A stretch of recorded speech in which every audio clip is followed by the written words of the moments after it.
Hi everybody, this is Avrohom Czapnik from the Jewish Learning Exchange. I hope you and yours are well. This week's Torah portion is Parshat Pinchas. And Parshat Pinchas deals with what happened at the end of last week's Parshat Balak.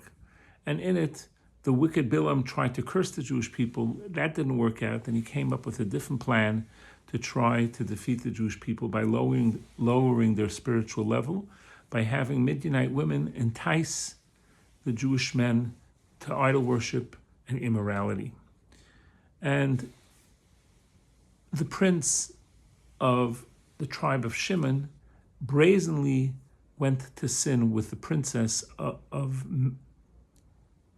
Midian. And Pinchas saw this and risked his own life to try to stop him. And already a plague had started that thousands of Jewish people had died.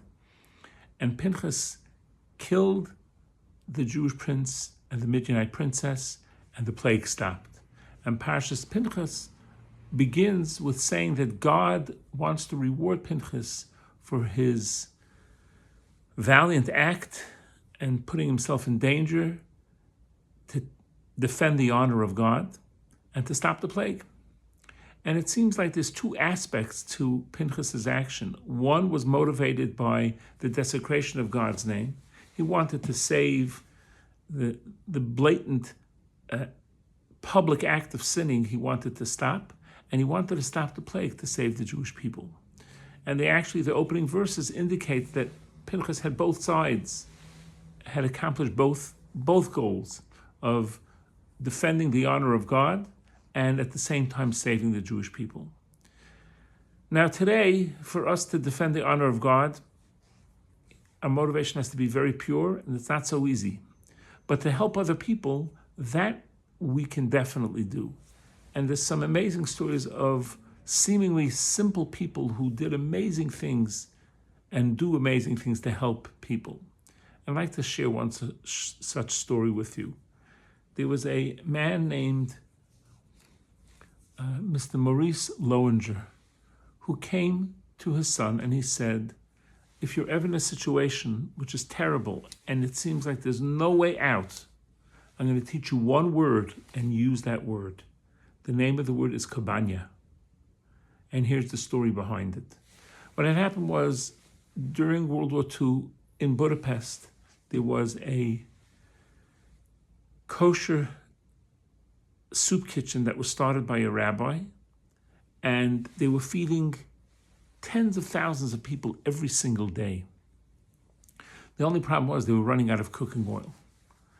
And they sent Mr. Lowinger on a journey to a little town called Kabanya that had a Jewish man who had a factory, Baron Freund was his name, who had a factory of cooking oil, and to see if you could get cooking oil from him to help keep the soup kitchen open in Budapest.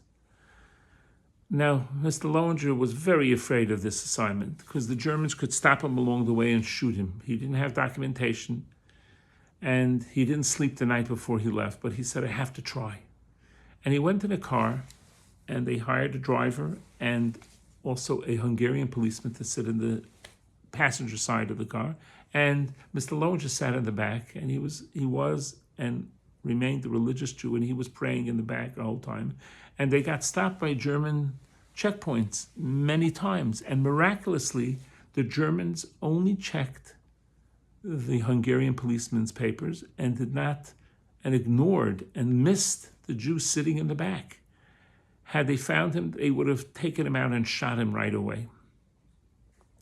So Mr. Lowinger came to Kabanya and found out where Baron Freund was hiding, because he was a Jew, and the Germans had stolen his entire factory and given it over to Dr. Hajai, a non-Jewish man, to run it. And Mr. Lowinger came into Baron Freund and spoke to him and said, you have to help the Jews of Hungary. And he says, how can I help you? I'm not in charge of the factory. The Germans are watching us like hawks, and I have to stay in hiding. I wish I could. And they were both crestfallen and broken. He tried to plead his case. He said, I wish I could. I can't help you. And they both sat there and cried for 10 minutes. And then the man that the Germans, Dr. Hadju, that the Germans had put in charge of Dr. Freund's factory, was actually secretly a friend of the real owner.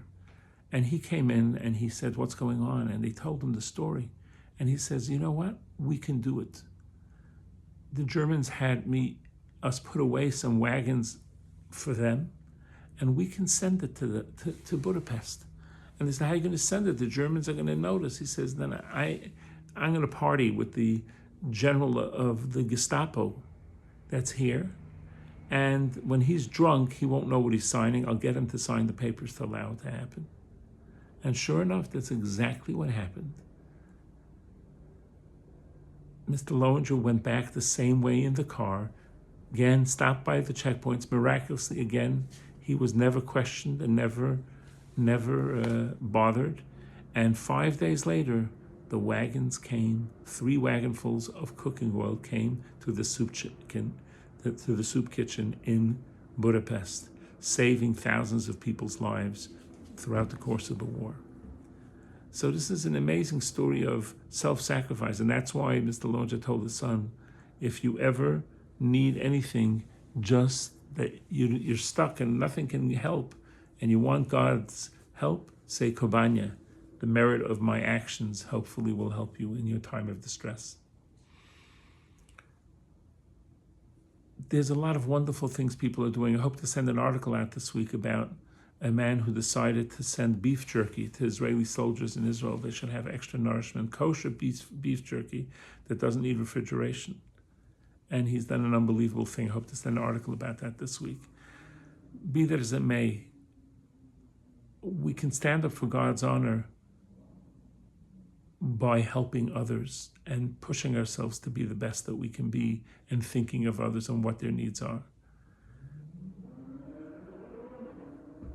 My name is Avrohom Czapnik from the Jewish Learning Exchange in Los Angeles. Have a wonderful Shabbos. All the best.